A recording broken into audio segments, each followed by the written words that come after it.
Thank you very much. I think we can move to a rather different landscape, if you allow me, and to Italy with Enrico Pisino. Italy is, of course, a very interesting case, I think, when we talk about the car manufacturing industry, also for the regional articulation of its supply chains. So the fact that both the long-term trends as well as the COVID crisis may have been impacting regions in a different way.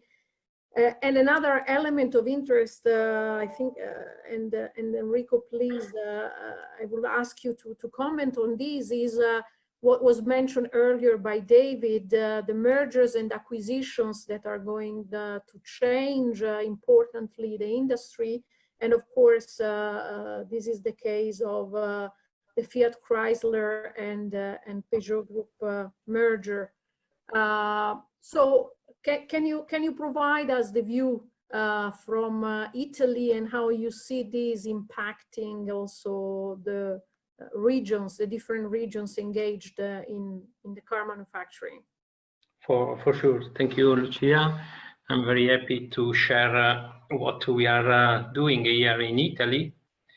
As you said, the COVID crisis has hit the sector hard everywhere, but I'd like to remind that the lockdown in Italy was one of the longest among European countries, 41 days in March and April. Some numbers are just to put in evidence the characteristic of the Italian ecosystem, the regional ecosystem in Piedmont in particular. The automotive sector in Italy considers more than 15,000 enterprises, the 2% of the total in Italy, but a lot of those small and medium enterprise. Like none others, Italy is the country of the small and medium enterprises. I think that you know very well our characteristic. In number, with the 92% of the companies and the 82% of employment, a much higher percentage than the European average. And the automotive sector generates in Italy a total turnover of 155 billion euros, 7.1% of the total GDP in Italy, employing 283,000 people, the 7% of the employed in the Italian manufacturing sector. But at the territorial level, the Piedmont is the most exposed region in the sectors of the supply chain, both in terms of turnover, 25% in Italy, and employment, the 12%. But it's important to remind to the team, the audience, that the automotive industry is by far the biggest spender in R&D, in Italy as in the Europe, but I know also in US, investing in Europe an impressive amount, about more than 60 billion of euros. Then, what will be the impact of the COVID in the next 2 years? We are considering two different scenarios. The first scenario, or base the scenario, or soft scenario, in which given the gradual reopening of the economy starting from May 2020, no further lockdown periods are expected, with the expectation of a gradual return of to the normality. And a second scenario in which a second wave of infection from COVID is simulated in October, November, with the new lockdowns, but less severe than the first one.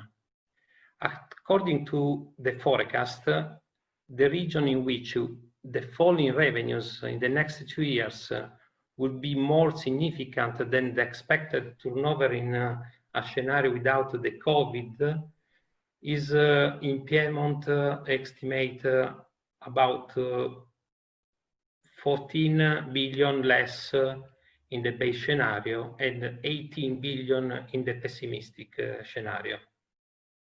On average, we can say that the 25% of the losses are concentrated in Italy, in Piedmont. And this is a very important reference for our policymaker. But in the both scenario, the stability of the financial market and the fully supportive economic and monetary policy are expected on both the demand and supply side.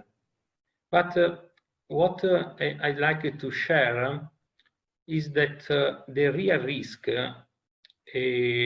for this sector, for the automotive, is not only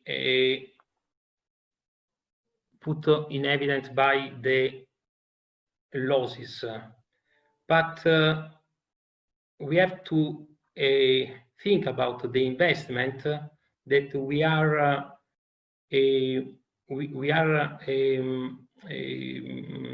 cut, and the expenses necessary to prepare what will be the mobility of our children, of the new generation. The medium and long-term mobility, for instance, between 5 or 10 years, what we discussed before, speak about the autonomous driving, the service, the mobility for services. This is, in my opinion, the real disaster and the risk that the automotive industry is running. Is to, and in particular, speaking about the European competitiveness.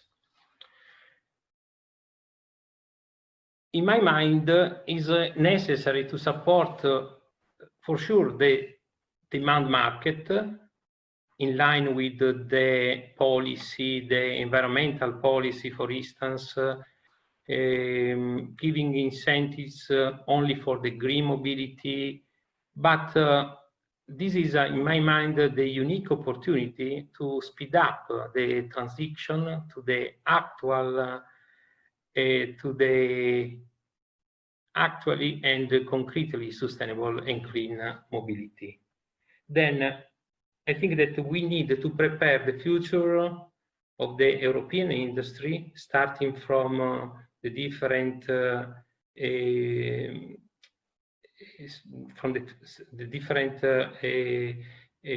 regions to reinforce the technological leadership through not only the development of the technology for electrified vehicle or for the safer and the autonomous vehicle. I think that we have to change and to define a system and the collaboration approach following two different axes. The first one, accelerating the digital transition of companies and therefore encourage the widespread diffusion not only for the large enterprises, but especially for the small and medium enterprises. Following the Industry 4.0 technology and processes.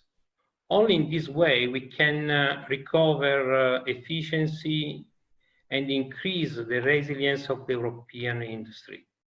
Maybe by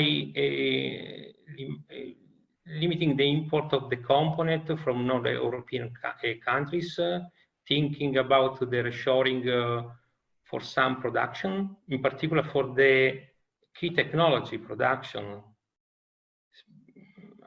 I reminded the important in